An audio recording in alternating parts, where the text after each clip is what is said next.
Bien, chers amis téléspectateurs, vous êtes sur Afro Web TV et bienvenue dans votre émission spéciale de tous les samedis. Avis de la diaspora, c'est l'émission que vous suivez sur le www.afrowebtv.com. Moïse Agbeyegan, toujours à la manette pour vous servir depuis les États-Unis. Notre invité aujourd'hui sera du côté donc du Canada, une habitude de cette maison.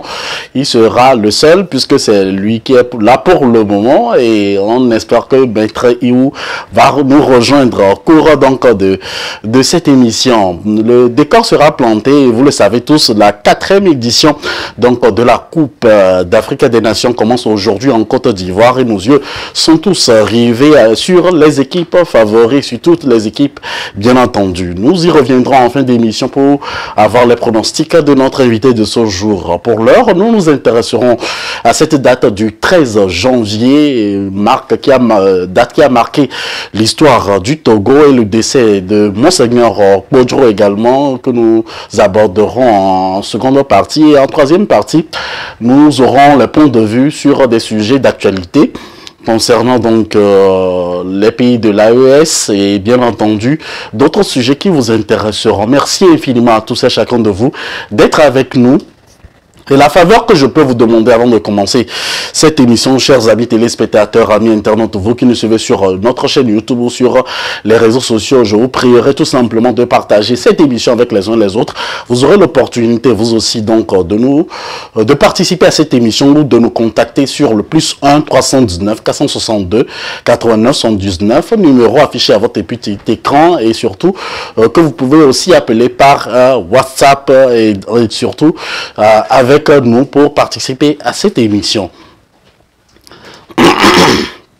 Toutes mes excuses. Alors, en duplex, aujourd'hui, nous aurons le privilège de recevoir notre invité de ce jour que j'ai l'honneur de recevoir depuis le Canada. Merci à vous de partager également, puisque c'est un homme à plusieurs casquettes. Monsieur Tchehelou Lawson Alphonse Nyamassadi Hefoume.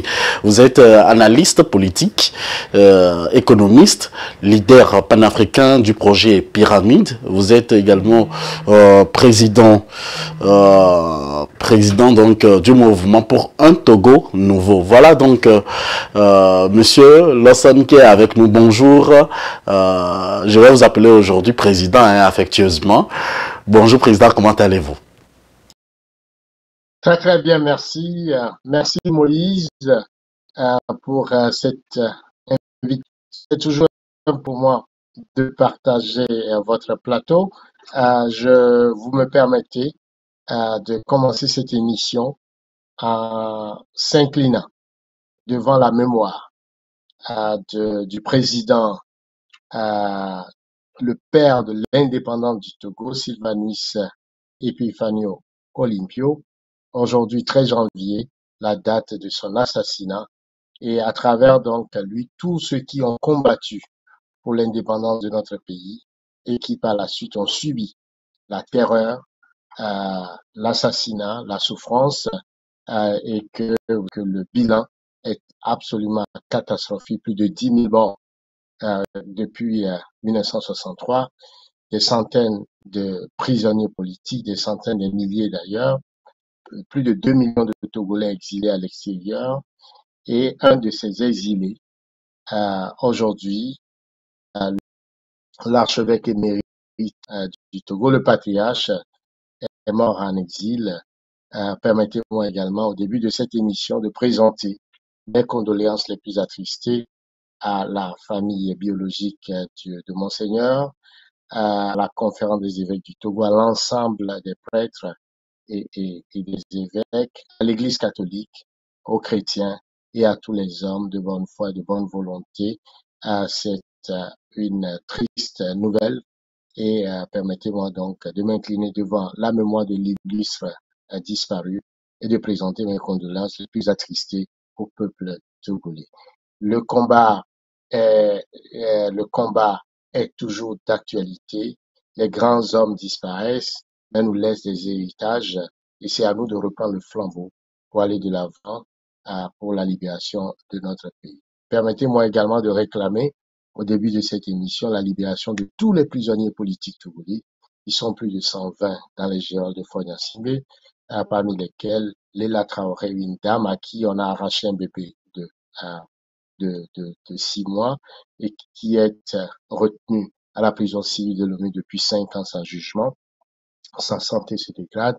C'est un appel de cœur à tous les Togolais de se mobiliser pour la libération des prisonniers politiques, notamment Aziz Gouman, grabataire depuis 5 ans, qui est malade aussi.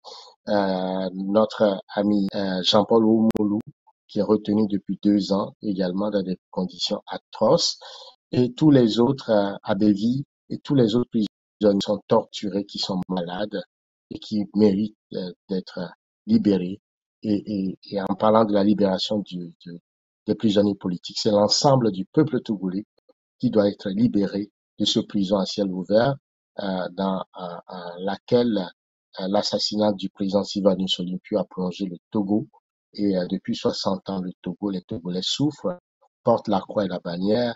Ce chemin de croix qui a duré 60 ans, je crois que le moment est venu d'y mettre fin à travers un changement de gouvernement, à travers l'alternance, à travers la réconciliation, pour que les Togolais se retrouvent et reconstruisent leur pays dans la paix, la justice et la réconciliation.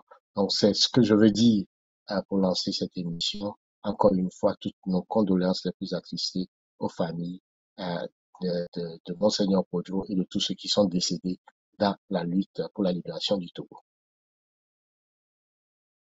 Merci d'avoir planté le décor. Nous voyons Maître Iwo qui va nous rejoindre dans un instant à l'autre. Merci à Maître Iwo pour tous les efforts qu'il fait de son côté pour rentrer en ligne. Mais bien avant donc de recevoir Maître Iwo, le 13 janvier est une date, est la date du premier coup d'État militaire de l'histoire du continent africain. Le premier d'une longue série qui ne s'arrêtera pas.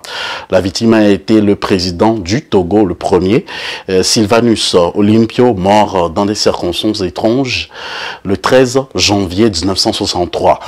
Que retenez-vous de cette date, monsieur Tchehelo Lawson Nyamasadi Refome? D'entrée de jeu, je peux dire que c'est une date tragique. C'est une date qui a plongé le Togo dans la souffrance, dans le sang. C'est une date qui a consacré la terreur au Togo. C'est une date qui a changé le cours des gens au Togo. C'est une date qui a plongé les Togolais dans l'errance, dans la souffrance, dans la paupérisation, dans la pauvreté. Le Togo qui était porté à devenir l'ordre de l'humanité, eh bien, ce Togo a été emprisonné dans une cage enchaîné par les accords léonins France-africains, par la violence, par la terreur, par la malgouvernance, par la kakistocratie, c'est-à-dire une gestion des mauvaises personnes de façon absolument scandaleuse des ressources du pays. Cette date aussi, c'est la gabégie, c'est une forme de gouvernance mafieuse, de dilapidation des ressources du pays. Aujourd'hui, le Togo est dans l'ornière, un pays très endetté, un pays sous-développé, un pays où les Togolais ont de la difficulté à avoir un repas principal par jour, où les Togolais ne sont pas soignés, où les Togolais meurent comme des mouches.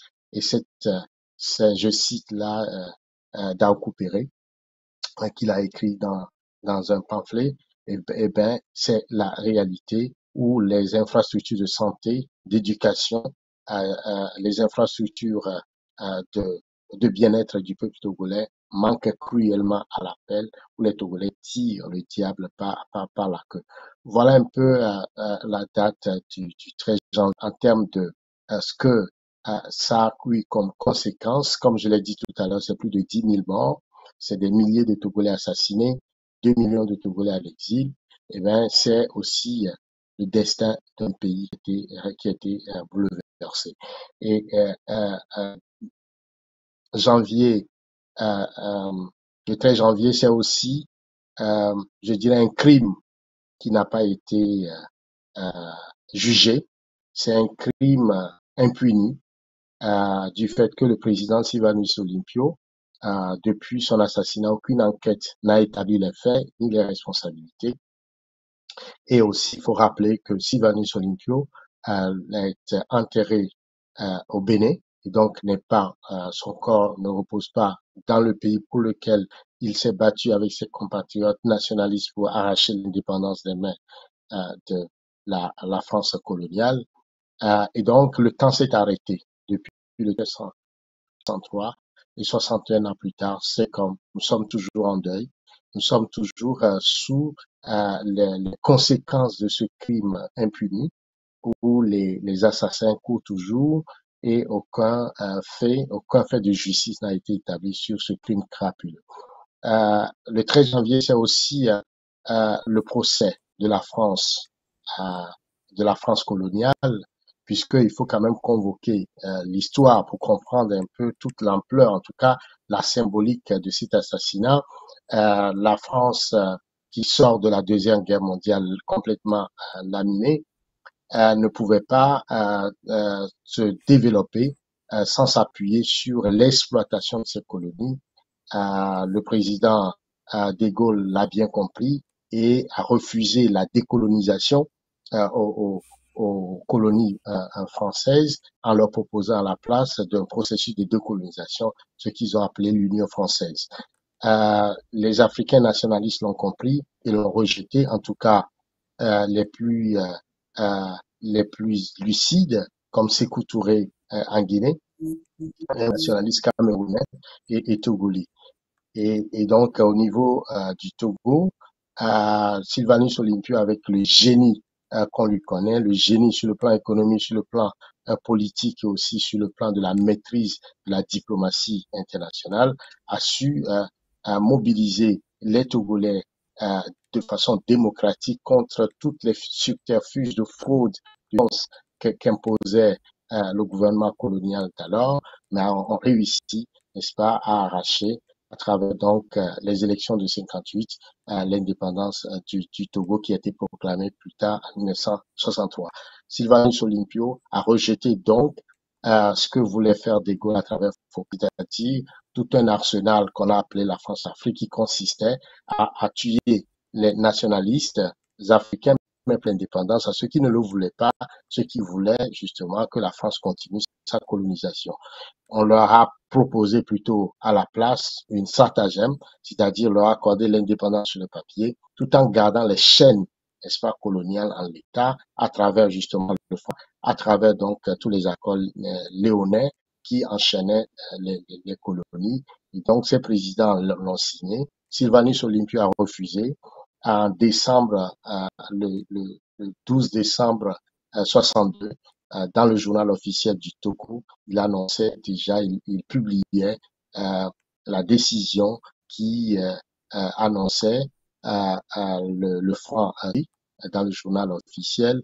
Un mois plus tard, il a été assassiné par les Français, en tout cas avec des Togolais qui ont été associés à cet assassinat. Donc c'est le procès de la France-Afrique qui est en jeu et 60 ans plus tard, les dynamiques, l'histoire c'est aussi, comme le dit Karl Marx, une succession, n'est-ce pas, emblématique de la dynamique historique et 60 ans plus tard, aujourd'hui, on voit cet éveil sur le continent où le panafricanisme revient avec force, où les Africains réclament la souveraineté, c'est-à-dire sortir des accords léonins disposés de leur indépendance. Donc, cet assassinat aujourd'hui, qui nous revient en tout cas avec le panafricanisme, c'est un appel également à cette indépendance, à cette souveraineté qu'ils ont besoin pour se libérer des chaînes de l'esclavage, de la néocolonisation, de la colonisation et de la néocolonisation. Et le Togo est au centre de ça puisque nous sommes toujours dans ce que la France, quand le président Sylvanus Olympio a été assassiné, on l'a remplacé par un régime de terreur, un régime militaire, militaro-monarchique. Nous en sommes en train de subir les coups jusqu'à présent. Et donc, c'est un appel à tous les Africains de soutenir les Togolais pour qu'enfin le régime de Gnassingbé on puisse tourner la part de ce régime pour reconstruire le Togo dans la paix, la justice et la réconciliation. Merci, Monsieur Tchérilo Lawson Yamassadi, Lawson réformé. Nous avons en duplex depuis l'Europe, Maître Iwu Alexis, juriste et acteur politique, un proche collaborateur de Dr Agbeome, candidat des choses élections en 2020. Aujourd'hui, selon mes enquêtes aussi, on m'a dit que vous êtes un proche donc de Monseigneur, de son excellence Monseigneur Podro qui nous a quittés. Et Maître Alexis, vous êtes un habitué de cette maison. Ça fait belle lurette et bon retour chez vous. Et comment allez-vous? Et aujourd'hui, nous sommes à 61 ans après, donc après l'assassinat de Sylvanus Olympio, le premier président togolais. Vos premières impressions, Maître Alexis Iwo? Oui, merci, Monsieur Gwengar. C'est vrai que ça fait un moment que je suis plus venu sur votre chaîne. Non pas que je ne veux pas, mais vous avez vu qu'aujourd'hui, j'ai eu du mal à être présent compte tenu de mes occupations et de ce que certain nombre de choses que je fais depuis un certain temps. Puis j'ai pas là, je suis plus très jeune pour être au taquet sur un certain nombre de choses. Donc d'abord mes meilleurs vœux pour l'année, meilleurs vœux à votre équipe. Bonjour et meilleurs vœux à mon compatriote Tchéloulou, je crois. Et c'est ça, hein, je crois, hein, j'ai pas bien lu. Oui, Monsieur Lançon, oui, tout à fait. Ben écoutez, c'est vrai que vous êtes bien renseigné sur moi, hein, mais Monseigneur Modjo fait partie quasiment de ma famille puisque on est de la même région et on a, je dirais, j'ai des parents qui ont épousé ses oncles et de la même manière, j'ai des parents chez moi qui ont épousé des filles de chez lui, ce qui fait que la famille est effectivement liée. Je dirais que je fais partie de sa famille d'une certaine manière. Oui, ça fait 61 ans aujourd'hui bientôt que le Togo a plongé dans le noir après cette conquête de l'indépendance tant voulue et reçue avec sang et honneur par la suite que Sylvanus Olympio a fait à l'époque. Mais malheureusement, le travail qu'il avait abattu à l'époque n'a pas servi très longtemps les Togolais. Je crois que mon compatriote l'a dit tout à l'heure, très rapidement, l'ennemi, la France, a replongé le Togo dans le noir en l'assassinant le 13 janvier 1960. Et depuis, le Togo est resté, après une courte période, je dirais, de reprise, mais qui en réalité n'a pas servi grand-chose aux Togolais de 63 à 67 par Nicolas Gruinski. 67 est l'année de départ de la dictature des Adema, de Gnassingbé et Adema. Et aujourd'hui, on vit la même chose avec son fils. Dommage. Et moi, je le dis toujours aux Togolais, c'est à nous de faire en sorte que ça s'arrête, parce que ce garçon ne laissera jamais le pouvoir de lui-même, volontairement, ça n'arrivera pas. Son père l'a pas fait, et lui le fera pas non plus. Donc c'est à nous de le faire, c'est à nous de faire un examen de conscience et de faire en sorte que cette dictature s'arrête, que les Togolais puissent s'ouvrir, que les Togolais puissent vivre tout simplement, parce qu'aujourd'hui ils ne vivent pas, qu'ils soient à l'intérieur ou à l'étranger, nous avons les mêmes problèmes avec ce régime. Donc oui, 61 ans, c'est trop, à moins qu'on ne soit une monarchie, ce n'est pas le cas. 61 ans pour un gouvernant policier, des assassinats, des disparitions, des emprisonnements, c'est trop. Donc il faut effectivement en finir. Et j'espère que les Togolais seront d'accord pour s'unir ensemble pour en finir avec ce régime. Peu importe de quelle manière, mais il faut en finir parce que ça ne peut... Je ne prône pas la violence. Je pense qu'il y a d'autres moyens de sortir de cette situation. Mais sachez que lui-même ne rendra jamais le tablier. Fort Gnassingbé ne rendra jamais le tablier. Oui, maître, on parle aujourd'hui donc des 61 ans après le décès donc du premier président. Est-ce que vous ne voyez pas que on jette nécessairement surtout le tort sur le gouvernement en place ou seulement sur les colonisateurs, maître Alexis Sivo? Ce n'est pas qu'on jette le tort sur eux. C'est que si la situation n'avait pas été traitée de cette manière, je crois qu'on n'en serait pas là aujourd'hui. Et j'admets que nous avons une part de responsabilité en tant que Togolais, mais il faut toujours partir de l'essence de la situation. Olympio n'avait rien fait de mal à l'époque. Olympio avait juste dit qu'il voulait la souveraineté, qu'il voulait la liberté, qu'il voulait l'indépendance tout court du Togo. Sauf qu'on ne le lui a pas, on lui a même pas laissé le temps de faire, et de mettre en place ce qu'il a pensé et de faire en sorte que ce pays-là connaisse l'indépendance. Je veux bien admettre que on puisse dire, ben, les Togolais, eux aussi, qu'est-ce qu'ils ont? Non, mais les Togolais sont sous un régime policé depuis 1960, enfin depuis 1967 réellement, et on ne peut pas dire que c'est la faute non plus exclusive des Togolais.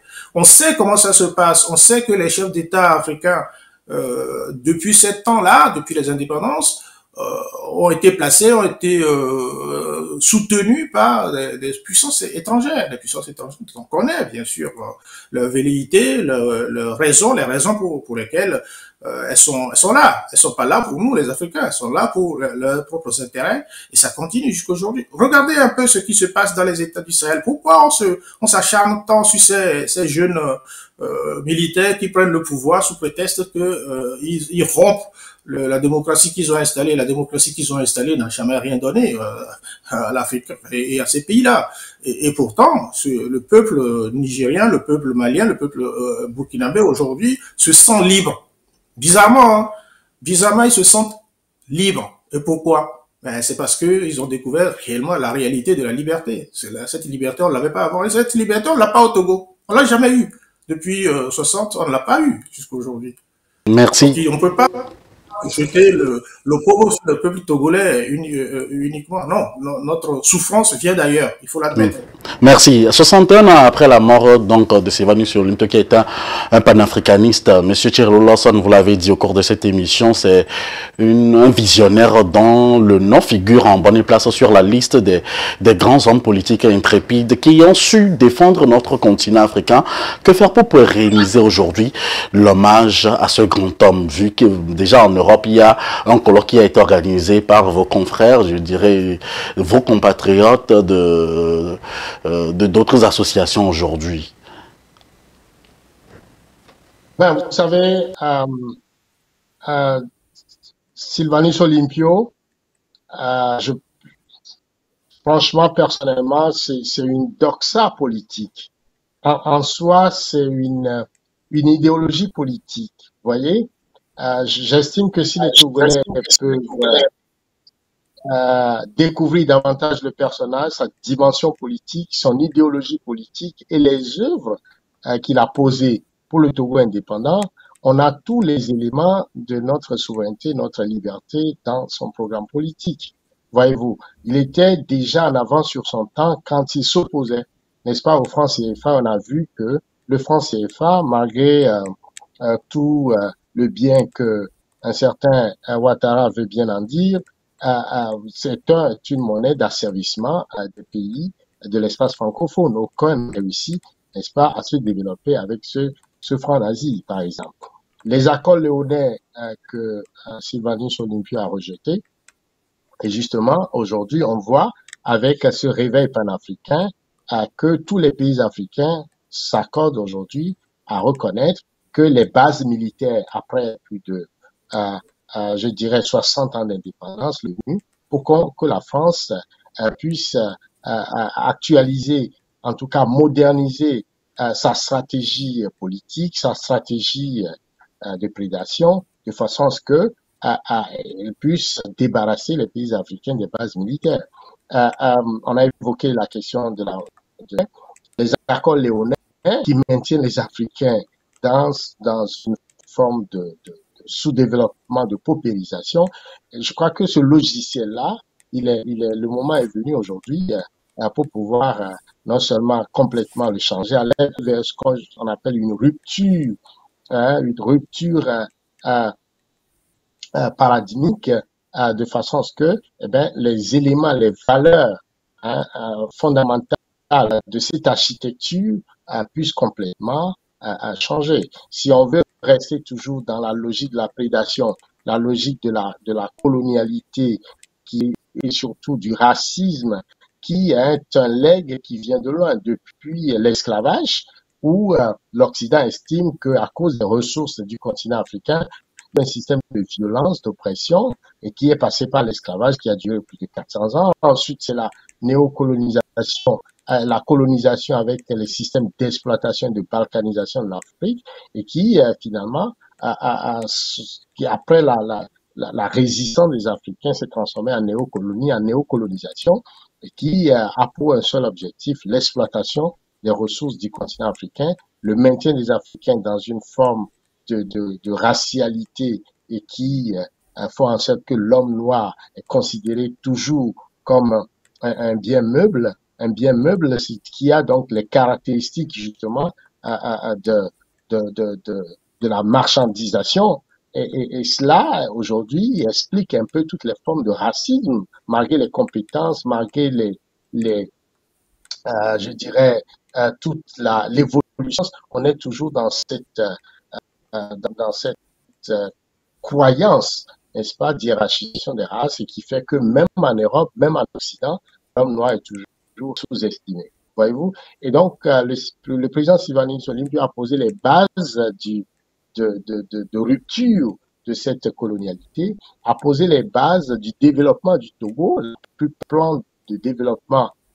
L'hôpital Sylvanus Olympio, si on vous dit que cet hôpital a été conçu et bâti par lui, 60 ans plus tard, on n'a pas eu d'hôpital au Togo de la grandeur de l'hôpital, par exemple, de CHU, qui soit en mesure de répondre, n'est-ce pas, aux besoins en santé de la population togolaise. Donc, quand tu prends le plan architectural même de la ville de Lomé, vous voyez que ça a été bâti déjà par son régime. Donc, c'est quelqu'un qui est visionnaire, qui a eu une certaine hauteur d'esprit et qui savait où il allait amener le Togo. Malheureusement, la France ne voulait pas cette indépendance, a choisi plutôt de comploter à son assassinat. Et cela remonte aussi loin, hein, ça remonte, si on convoque l'historicité, à la Première Guerre mondiale, où, vous savez, au protectorat allemand, les Allemands ont été pris en tenaille par la France et puis les forces britanniques de la Gold Coast, ce qui a fait que la partie du Togo aujourd'hui, étant donné que le Ghana a réussi, en tout cas la Grande-Bretagne a réussi à rattacher la partie britannique au Ghana, la France s'estime quelque part être flouée et veut garder sa partie. Alors, les nationalistes togolais n'ont pas aidé, malgré qu'elle a utilisé la division politique à travers donc la création de partis comme le PTP ou l'Union des chefs traditionnels du Nord pour balkaniser le Togo. Ça n'a pas réussi. Les nationalistes ont réussi donc à travers donc les élections de 58. Ça n'a pas été facile. Il a fallu l'intervention de l'ONU sous Dr James pour superviser ces élections, qui a proclamé finalement l'indépendance du Togo. Donc, ça se sentait trahi et a utilisé les soldats démobilisés de l'armée française qui sont partis en Indochine pour monter cette rébellion et tuer le président Sylvanus Olympio et récupérer encore la terre du Togo, et elle le gère là à travers justement le régime clanique de Gnassingbé. Et 60 ans plus tard, nous sommes dans cette équation très difficile. Donc, je crois que le moment est venu pour que la France comprenne que les pays africains doivent sortir de cette forme de prédation, de cette forme de de colonie. Très rapidement, Monsieur Lawson, je ne vous coupe pas, mais vous êtes président de la diaspora togolaise. Vous êtes coordinateur donc de la diaspora togolaise et d'un grand groupe panafricain qui s'appelle Pyramide. Dites-nous, que fait Pyramide en tant que groupe panafricain pour commémorer, pérenniser la mémoire donc de Sylvanus Olympio? Ben, il me semble d'abord qu'au niveau je dirais de la doxa, comme je l'ai dit, la connaissance, il faut d'abord essayer on organise des colloques pour vulgariser, n'est-ce pas, la mémoire de Sylvanus Olympio, puisqu'il y a un travail qui a été fait de noircissement, n'est-ce pas, de la mémoire d'Olympio par le régime des Adéma. Et donc, quand on cite les grands panafricains, Sylvanus Olympio ne vient pas en ordre de priorité, alors qu'il a été le premier président assassiné après l'indépendance et qu'il a posé les bases fondamentales du panafricanisme. D'ailleurs, il rédigeait le traité, en tout cas un des points de vue de l'unité africaine quand il a été assassiné le 13 janvier. Et donc, il y a un travail à faire de pédagogie, n'est-ce pas, voir ressortir toute la mémoire, toute la dimension de la mémoire de l'homme. Ça, c'est une première chose que nous faisons. La deuxième chose, c'est qu'au niveau panafricain, sur les médias panafricains, nous intervenons tout au long de ce mois pour mettre au cœur du débat panafricain le cas togolais, puisqu'on ne peut pas parler de panafricanisme, le cas togolais n'est pas réglé. Le cas est à la base même de la France-Afrique, c'est le cœur automatogène de la France-Afrique. Rappelez-vous, après l'assassinat de Sylvanus Olympio, il y a eu plus de 120 coups d'État en Afrique, 109 ont réussi, et donc après le soleil des indépendances, c'est le soleil des coups d'État, et ça a commencé au Togo. Et nous expliquons aux panafricains que tant que le problème togolais, le quiproquo togolais n'est pas réglé, toutes les batailles, n'est-ce pas, de souveraineté au niveau panafricain risquent de porter du plomb dans l'aile, parce que fondamentalement, eh bien, la base est au Togo. Rappelez-vous également que l'attaque contre l'institution démocratique en 90, c'est au Togo qu'il a initié. Le tripatouage constitutionnel pour le 3e et 4e mandat, c'est au Togo également que ça a eu lieu la première fois. La succession dynastique d'un pied levé, d'un papa qui meurt et son fils qui prend le pouvoir. Encore 20 secondes. Et en fait, en 2020, on a vu que c'est au Togo qu'après une élection présidentielle, on a tout le président de force de l'ordre et que le vainqueur se retrouve en exil, et également le cas de Monseigneur Couto. Donc, est en train de préparer son 5e mandat. Alors, c'est pour vous dire que si le problème togolais n'est pas réglé, ben, c'est le cœur même d'Afrique qui est malade. Et donc, nous avons encore du pain sur la planche en termes de sortir, de casser les chaînes de ce colonialisme, cette prédation, n'est-ce pas, d'infériorisation des peuples africains par les puissances coloniales. Alors, ma dernière question concernant cette première étape de notre émission, Monsieur Maître Alexis Iou, vous ne pensez pas que Sylvanus Olympio mérite des hommages similaires à ceux de Thomas Sankara, de d'autres panafricains qu'on connaît et qui ont eu nous donner cette inspiration digne de ce nom d'Africain et de panafricain? Maître Iwo. Oui, alors, cette question n'a même pas lieu d'être posée. Moi, je souhaiterais déjà que le corps de Sylvanus Olympio arrive au Togo. Parce que je crois que jusqu'à aujourd'hui, si je ne me trompe, sa dépouille mortelle n'est pas sur le territoire togolais. Ce qui est aussi une première en Afrique. Ça n'existe pas que un président qui meurt, qu'on l'ait assassiné ou pas, mais au moins que sa sépulture soit sur la terre de ses aïeux. Ce n'est pas le cas. Et effectivement, si au moins son corps, si sa dépouille mortelle était sur le territoire togolais, on doit, ce n'est même pas est-ce qu'il faut, on doit lui rendre l'hommage qui lui est dû. C'est même la première chose que les Togolais devraient faire réclamait déjà le corps du premier président, qu'il soit sur notre territoire. Que les gens l'aiment ou qu'ils l'aiment pas, que les gens aient accepté, qu'ils n'acceptent pas, peu importe. Peu importe, l'essentiel c'est que c'est le premier président togolais. C'est celui qui a conquis la liberté des Togolais et qui a été assassiné. Et oui, il faut lui rendre hommage. Je pense même que, à la rigueur, les Togolais au Togo, ils fêtaient le 13 janvier à l'époque, c'était ce qui était ubuesque. On n'a pas fêté la mort de quelqu'un de cette manière, mais le dictateur de l'époque l'avait érigé en fête, alors que c'était un jour de deuil.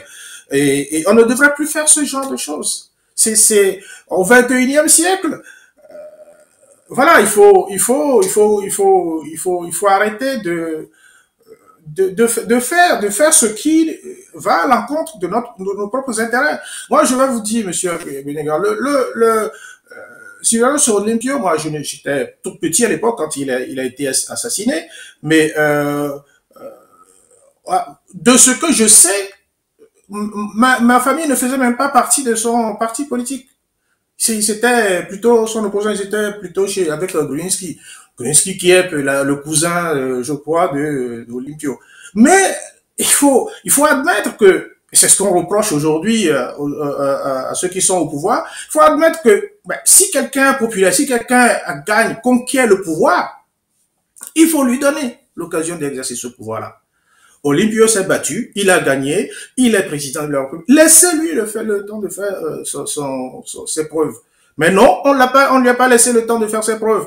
Il s'est battu depuis des années 48 jusqu'à 56 où les premières élections pour l'autodétermination a eu lieu. Et il arrive en 1960 où il gagne les élections. Mais on ne lui donne pas ça. Mais il faut reconnaître. Olympio, il est de la trame des Mandela, il est de la trame de tous, de Sankara, comme vous venez de le dire. Oui, les Togolais doivent reconnaître cela.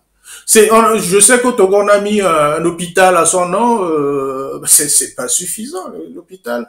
C'est pas cela qui fait la mémoire de ce grand homme. C'est pas uniquement ça qui fait la mémoire de ce grand homme. Il faut que les Togolais se le disent. Et je crois que beaucoup de gens oublient le fait que, ce monsieur a été le précurseur quand même des premières libertés que les Togolais ont conquis à l'époque. Il faut se souvenir quand même l'époque de la colonisation, c'était très dur. Nos parents, les gens étaient bastonnés, les gens étaient pas considérés comme des hommes, ils étaient considérés comme des sous-hommes, on les maltraitait, on les traitait comme des animaux. Et c'est cela qu'il refusait à l'époque. Donc il faut, oui, rendons à César ce qui est à César, rendez à Sylvanus Olympio l'hommage, ce qu'on lui doit, tout simplement. Qu'on l'aime ou qu'on l'aime pas, qu'on l'accepte ou qu'on l'accepte pas. Voilà. Lui, c'est une réalité. Il a posé des actes. Donc, on ne peut pas nier cela. On ne peut pas. Moi, je suis fondamentalement écœuré de savoir que sa sépulture se trouve toujours à l'étranger. C'est juste pas possible. C'est inadmissible. Alors, que fait la diaspora pour conclure cette première partie? Que fait la diaspora pour aider les gouvernants à rapatrier le corps donc de Sylvanus Olympio? Que font la diaspora? Je crois que la diaspora est beaucoup plus démunie que ceux qui sont déjà sur le territoire. Je pense que plusieurs fois, on a demandé à ce que le corps de Sylvanus rentre au pays. On le sait. Je pensais d'ailleurs que le premier acte que Faure Gnassingbé devrait faire lorsqu'il est arrivé au pouvoir, je l'ai rappelé la dernière fois, quand il avait pris le pouvoir, moi personnellement, je trouvais ça ubuesque. Certains me disaient à l'époque, il y a près de 18 ans, mais non, mais il est intellectuel, donc ça ne sera pas la même chose, il ne sera pas comme son père. Et lui-même, il a déclaré qu'il venait pour réparer le tort que son père aurait fait aux Togolais. Mais là, le premier acte, si j'étais à sa place, c'est d'aller chercher le corps. Le premier tort, là, c'est d'aller chercher le corps de Sylvanus Olympio au Bénin et le ramener au Togo. C'est pas loin, c'est à côté. C'est notre pays, c'est notre voisin. Merci. Si d'aller chercher. Merci, maître Yves. Merci Maître. On va conclure très rapidement avec Monsieur Tchirelou Lawson aussi sur cet aspect de la chose. Monsieur Tchirelou Lawson, en 30 secondes pour conclure cette première partie, que direz-vous avant d'aborder donc le sujet concernant Monseigneur Fanuko Podjro? Oui, je dirais essentiellement que je voudrais saluer et remercier ceux qui portent le flambeau nationaliste dans le paysage politique togolais aujourd'hui. Jean-Pierre Fabre, son vice-président Naboéman, qui quelque part garde la flamme, n'est-ce pas, du combat nationaliste actif. Je voudrais leur courage, leur détermination et prier pour qu'ils puissent avoir la santé nécessaire de continuer ce combat et que d'autres puissent, en tout cas au niveau de son parti, mais à l'ensemble de la classe politique togolaise, de comprendre que le vrai combat togolais, c'est justement le cœur de cette équation est toujours ramené à 63. C'est parce que on n'a pas voulu cette indépendance des Togolais que le régime de Yadema est arrivé. Et ce régime se maintient tout simplement le courant nationaliste, c'est-à-dire le courant souverainiste, le Togo libre, les Togolais libres, souverains, n'est-ce pas, ne puissent pas se prospérer sur la terre de nos aïeux. C'est ça le cœur du débat. Et à cela, on oppose la violence, capitalisée à travers une armée clanique, à travers une famille qui s'est enrichie de père en fils et qui continue par narguer les Togolais. C'est de ça qu'il s'agit essentiellement. Donc, quelles que soient les failles, ou en tout cas les critiques qu'on peut faire aux uns et aux autres, c'est le cœur de la problématique togolaise. Et donc, il va falloir se rassembler en tant que classe politique, faire que le combat, n'est-ce pas, de Sylvanus Olympio, dans lequel tous les Togolais se retrouvent, puisque nous acceptons tous d'être souverains, d'être indépendants, de se désarrimer, n'est-ce pas, de la France-Afrique, bien que tous les Togolais comprennent que le développement, la réconciliation, l'alternance, la démocratie, c'est un bien commun qui va profiter à l'ensemble des Togolais. Maintenant, ça c'est les autres.